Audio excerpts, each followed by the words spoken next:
আমার বয়স তখন কতই বা, 4 কিংবা 5। অথচ আমার স্মৃতিকে আজও অন্ধকার করে দেয় সেই সময়ের একরাশ কালো কালো ধোঁয়া, যে ধোঁয়া কুণ্ডুলি পাকিয়ে পাকিয়ে আকাশে মিলিয়ে যাচ্ছিল। আমাদের বাড়ির শেষ প্রান্তে বুড়ো বটগাছটার নিচে দাঁড়িয়ে ভিড় করে সবাই সে ধোঁয়া দেখছিল। আমিও মায়ের কোলে চড়ে সেই ধোঁয়া দেখেছিলাম। সবাই আতঙ্কে রায়ট লাগছে, রায়ট লাগছে, রায়ট লাগছে বলে ছোটাছুটি করছিল। এবং তার কদিন পরে সদ্য বিবাহিত দাদা বৌদির সঙ্গে আমাকেও কলকাতায় পাঠিয়ে দেওয়া হয়। আমি ছেড়ে এসেছিলাম আমার মাকে, আমার বাবাকে। আমি ছেড়ে এসেছিলাম আমাদের সেই বুড়ো বটগাছ, টিনের চালাওয়ালা, গোবর লেপা বাড়ার ঘর, বাড়ির পেছনের পুকুর, পুকুর পাড়ের নোনা গাছ এবং আমার প্রিয় কাজলা দিদিকে। আমি ছেড়ে এসেছিলাম আমার প্রিয় মাতৃভূমিকে, আমি ছেড়ে এসেছিলাম আমার প্রিয় জন্মভূমিকে। আর সেদিনের পর থেকে একদিনের জন্য আমি আমার ওই জন্মভূমিতে ফিরে যেতে পারিনি, একবারের জন্য না। এখন আমার স্মৃতিতে সবকিছুই ঝাপসা, সেই ঘর, সেই গাছ, সেই কাজলা দিদি, সব সব। চাঁদপুর থেকে স্টিমারে করে গোয়ালন্দ, গোয়ালন্দ থেকে ট্রেন, দর্শনায় আমাদের বাক্সপেট্রা উলট পালট, এবং অবশেষে এক সন্ধ্যা বেলায় শিয়ালদা স্টেশন। তারপর ঘোড়ার গাড়ি চেপে প্রেমচাঁদ বড়াল এস্টেট। প্রেমচাঁদ বড়াল এস্টেটের 3.5 হাত চওড়া এক অন্ধ গলি। সেই অন্ধ গলির 11 B নম্বর বাড়িতে ছোট্ট একটি ঘর। সেই ঘরে দাদা বৌদির সঙ্গে খাঁচায় বন্দি আমি। তখনও যার মুখে নোয়াখালীলা ভাষার টান। আমি যাকে দেখলেই প্রাইমারি স্কুলের ছেলেরা কানের উপর হয়ে চিৎকার করে বলতো, বাঙাল রস খাইল, ভার ভাঙিল, পয়সা দিল না। সে আমি চারদিকের এই টিটকারির ভয়ে নিজের বাঙালপনাকে গোপন করবার জন্য প্রাণপণ চেষ্টা করতে করতে করতে যখন ধীরে ধীরে অন্য মানুষ হয়ে উঠছিলাম, ঠিক তখনই আমার জন্মভূমি থেকে বাবার একখানা চিঠি এসেছিল। সবাই সে চিঠি নিয়ে জোরে জোরে আলোচনা করছিল এবং আমি শুনেছিলাম ঢাকায় নাকি গুলি চলেছে, গুলি।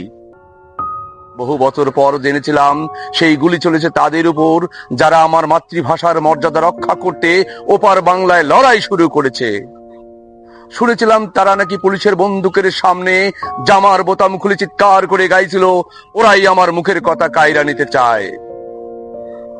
আর সেই মুখের কথার গৌরব রক্ষা করতেই তারা নাকি পুষ্পাঞ্জলির মতোই তাদের প্রাণকে সমর্পণ করেছিল। আর আমি তখন এপার বাংলায় আমার সমস্ত বাঙালপনাকে ঝেড়ে ফেলে ধীরে ধীরে হয়ে উঠছি কেতার দূরস্থ এক অন্য মানুষ। ইংলিশ মিডিয়াম স্কুল থেকে একটার পর একটা ক্লাস টপকে আমি রণপায়ে এগিয়ে চলেছি। ইংরেজিতে কথা বলায়, চাল চলনে, আদব কায়দায় আমি যথারীতি সবাইকে মুগ্ধ করতে পারি। রাম ব্যানার্জি লেনের বাড়ি ছেড়ে আমরা উঠে এসেছি কলকাতার এক অভিজাত পাড়ায়। কেউ আর আমায় বাঙাল বলতে সাহস পায় না, বরং একটু সমীহ করেই চলে। আমার দাদা বৌদি আমাকে নিয়ে গর্ব করেন। আমরা তখন আমাদের ভূতপূর্ব বাঙাল জীবনকে যথারীতি ঘৃণা করতে শিখে গেছি। তারপর থেকেই আমার জীবনে শুধুই চড়াই। আমি এখন এক সাহেবী কোম্পানির নামী অফিসার, যে কোম্পানির অভিভাবক নামজাদা এক বহুজাতিক কোম্পানি। সেই কোম্পানির স্বার্থে আমি এখন দেশে বিদেশে উড়ে বেড়াই। অধিকতর বিদেশি ব্যবসা, অধিকতর বিদেশি চুক্তি, পরামর্শ, কমিশন ইত্যাদি অর্জনের মধ্য দিয়েই আজকের আমার বিকাশ, আজকের আমার প্রতিপত্তি। আমার ছেলেমেয়েরা আমাকে ড্যাডি বলে ডাকে, মাকে মাম্মি। ওরাও এখন আর আমার মতো শুদ্ধ করে বাংলায় কথা বলতে পারে না, শুদ্ধ করে লিখতে পারে না আমার মাতৃভাষা বাংলায় কয়েকটা লাইন। আমার ছেলেমেয়েদের কাছে বাংলা ভাষা এখন নিতান্তই বিদেশি ভাষা।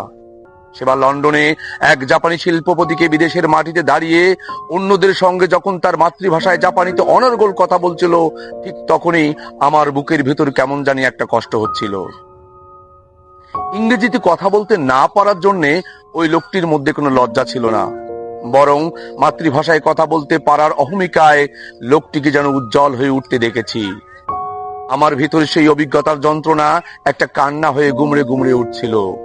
আমার মনে হচ্ছিল আমার কোনো মাতৃভূমি নেই, আমার কোনো মাতৃভাষা নেই, আমি যেন শিকড়বিহীন এক চিরবিদেশী। তাই যারা ভাষার জন্য জীবন দেয় তারা কেমন মানুষ আজ আমার ভীষণ জানতে ইচ্ছে করে।